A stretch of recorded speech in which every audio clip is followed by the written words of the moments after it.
बालेश्वर घटना को गुरुतर भाव में निया जाइछि सेथिपाई आवश्यक सरकार को तरफ पदक्षेप निया जाइछि। वर्तमान मध्य मु एम्स को जाउछि सेठी से छात्री जो गुरुतर अवस्था से चिकित्सा होउछंती से उपरे निजे अनुध्यान करी देखी एवं को कारण ये सब परिस्थिति हैला ता उपरे तदंत कमिटी आम उच्च शिक्षा विभाग तरफ कराही रिपोर्ट तुरंत आसीबो एवं ता उपरे निश्चित भाव में कार्यानुष्ठान निया जिवो। आगामी दिन में मध्य ये जो घटना घटी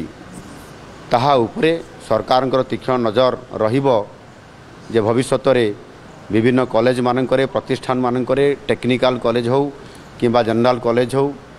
जोटी तो साधारण भाव में कोठी रैगिंग हुए कोठी सेक्सुअल हारासमेंट करा जाए ये प्रकार जो घटना घटुची ताहा उपरे स्वतंत्र भाव में सरकार गुरुत्वपूर्ण याकू एक प्रसंग हिसाब से नहीं आगामी दिन में ये घटना केमती न घटिबो ताहा उपरे मध्य स्वतंत्र भाव में उच्चस्तरीय या उपरे तदंत करी